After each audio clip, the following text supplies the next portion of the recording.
Do I have a cold? Yes. Do I feel awful? Yes. Am I going to record a video anyway? Also, yes. So, hey, what's going on, everybody? Welcome back to episode 6 of Project Create. Now, this week I was going to record an episode of CTS, but we've had some issues on the server, which has made the game pretty laggy and unstable. So, for this week, I guess we're jumping right back in here until those issues are fixed. So, yeah, I've been busy, actually, since the last episode. So last episode we worked on this creosote farm in order to make the treated wood for our various factories. And that has come in rather handy for today's project, which is this rather large-looking space here. And this building is going to be, of course, used to check some more things off our list of things to do. So obviously we want to do cobblestone and stone, easy enough, gravel, and then also sand and glass, as well as clay and bricks for building with.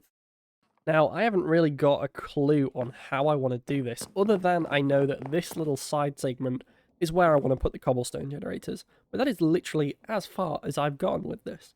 Now, I really do not feel too great today. I don't think it's anything bad. I think it's literally just hay fever is absolutely rinsing me right now. So, really enjoying that. Thanks, pollen. Real shout out to you. You're really just like making my day. Oh, okay. You ever start something and then realize you've made a massive mistake? This is going to bring my computer to its knees with this many cobblestone generators. Yeah, like this is just the cobble gens. There's about 40 of them. Yeah, so either way, I have been thinking about this. I actually don't know if our main boiler for this area can actually even keep up with what I've got planned for today. So far we've had two main kind of steam engines that have powered everything. The very first one we built in the first episode, however this small one here, this purely powers the chicken sandwich farm. And then we also have the second large one in here, which... Right, this is turned off. We also have this one in here, which has about 41.5k left. There is a chance that we actually might need to make a third steam engine. I think my best option here is just to hook up the drills here to power, and then see where that goes, or like how much that actually consumes, because, yeah, we might actually not even have enough stress units for this.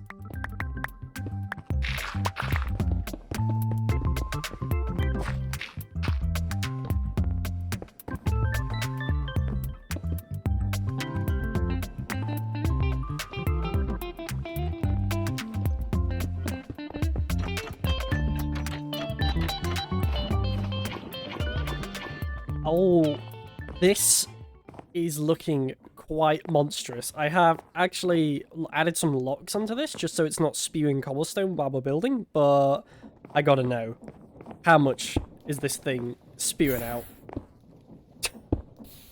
Quite a lot. Oh boy. My belts not keep up? Oh no. I don't think my belts are keeping up. They aren't. Ooh.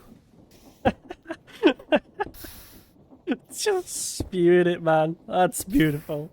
Okay, I've set up a temporary just little belt across the front because I have to know how fast this actually produces items. Oh, okay. that's you know, a little bit quick. I've created a monster. What the frame's looking like. You know what? That's not as bad as I thought. We're still getting a solid 70. I'm impressed, actually. Yeah, this is more like what I had envisioned. So we've actually hooked up the cobblestone generator to a big vault now as well, and we've also now hooked up the gravel generator. Now I'm using millstones for this, purely so I can do a double layered system like this. We've got 10 of these things running, which is chewing through cobblestone. Something rotten. This vault is already 9% full, which that's a lot of stuff. That's like easily probably 2,000 or 3,000 gravel already. And I just dumped my backpack on here to empty out all the cobble in it. Ooh, no, that's pulling out deep slate. Uh-oh. So from here, our next step is to take some crushing wheels and turn this stuff into sand. This is where I'm really going to be worried about our SU, because I've already chewed through a lot for this, so I genuinely don't think that's actually going to be enough. So we do have this little space off the back that we can pull from, although I don't actually know how many crushing wheels I have. 2. Yeah, probably not enough. But what I'm thinking is we'll take the outputs around the back here, and then we'll set up maybe 6 crushing wheels here, bring them all the way out level with this pillar. In fact, I'm going to make that 5, so then we leave a blocked space back here to run our shafts and stuff. Turning the gravel into sand is now complete. This actually was a bit of a pain. I originally had it going vertically down, but I couldn't actually get the items there neatly. This was about the best solution I've got. So we've got 2 outputs from the gravel one into some tunnels, which do a even split amongst the 6 crushing wheel. So obviously 1 chain goes to 3 of these, 1 chain goes to the other 3. And these are set to round robin, so it will evenly distribute the gravel between them. Although it seems to look like it's probably creating gravel faster than this is using it. But that is fine, because we are setting up all of these on a stockpile switch to turn on or off these things as and when they're needed.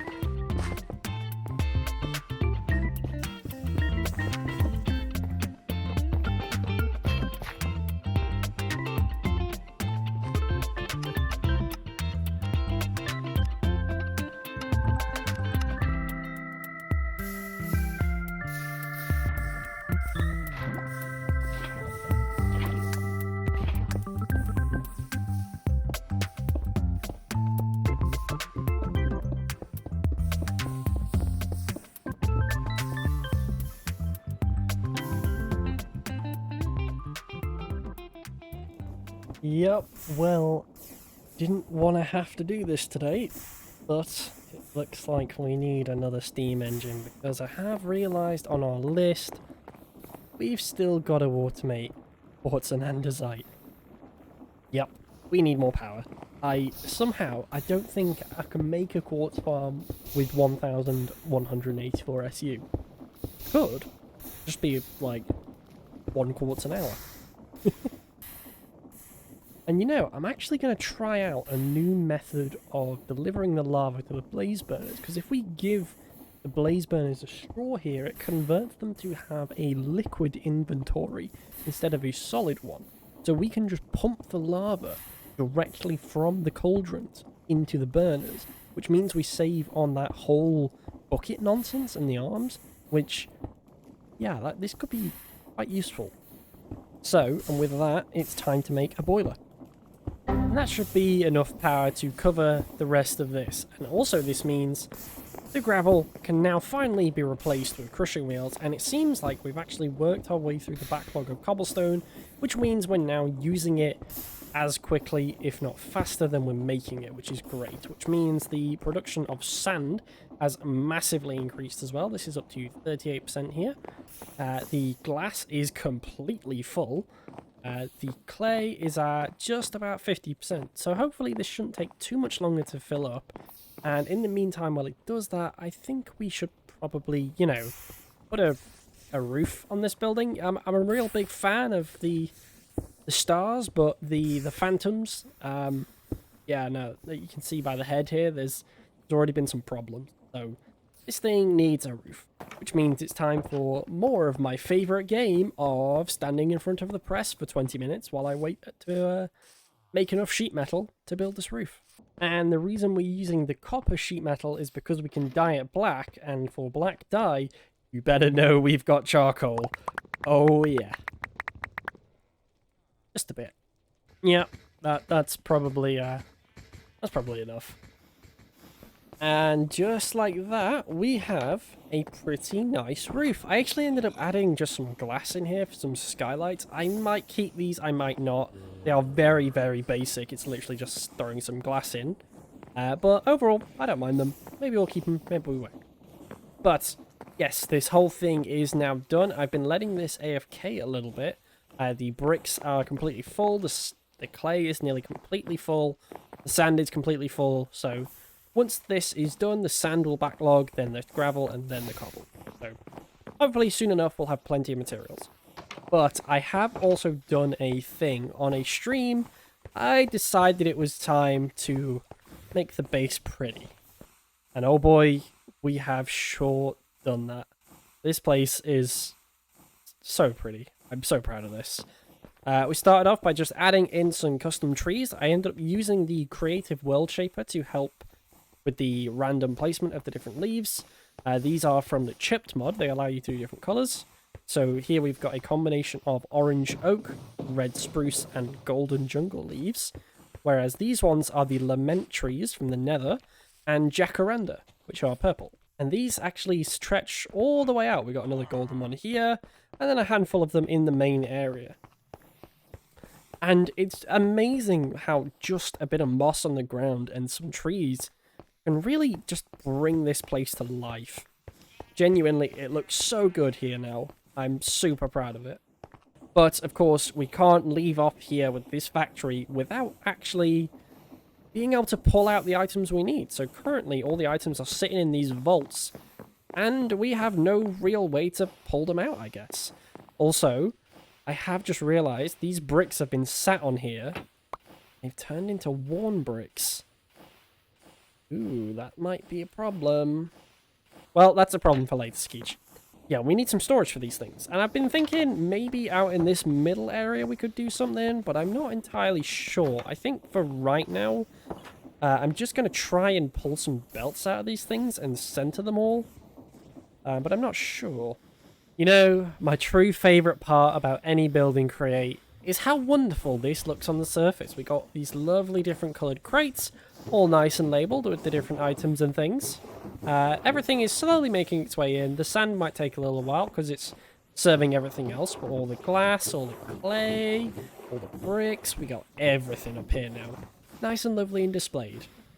But the real fun time if we go underground, this is something. Not my finest belt work. However, what we're going to do is we're going to look at this belt work. We're going to go, damn, that's some bad belt work. And we're going to go 1, 2, 3, 4. And now look at that. We can't see it, so it's not there. And that is how I'm going to deal with most of the wiring in this world, is we're just going to put it underground and pretend it's not there. So, you know, all this lovely stuff you see at the top, just know the absolute crimes that are hidden underground. It is the only way. But that is the factory pretty much done. Now, I know I could technically turn these into the brick blocks and clay blocks, but I've opted to not do that and instead just keep them in the raw form like this. Mostly because of how long this has taken. I was kind of losing the will, to be honest. Now, the bricks. So, great, it makes the bricks, they go into the vault. But when the vault fills up, the bricks kind of sit on these belts here. And there is a recipe from ᴇᴏᴄᴛ to make these worn bricks, which are these dark ones we use here. So, we do use these, but you make these by smelting regular bricks. And those filters are set for bricks. So what happens is, this fills up, the bricks sit on the belt, they cook even further into these worn bricks, and now they can't go anywhere. This won't allow any more bricks out or clay out to make more bricks. So if this ever runs out, we're kind of going to have to jumpstart the system by pulling all the bricks off of here. Which isn't ideal, but I don't want to fix this problem right now. So I'm going to turn around and oh look, I can't see it. It's not there. Wow. It's amazing what denial can do for you. But that is going to be all for today. This has been a pretty mammoth project, and this video has taken me a little bit longer to make than I wanted to, I'm going to be honest. But, you know, it's fine. We've got a cool factory now. Look at the cool factory. Don't think about it. Denial. Denial is the way. Always be in denial. Oh, this is not the takeaway I wanted from this video. This is not what this video should be teaching you, is it? It should be teaching you the create mod, not poor mental health advice. Anyway, thanks for watching. Don't do anything I ever say. Ski out.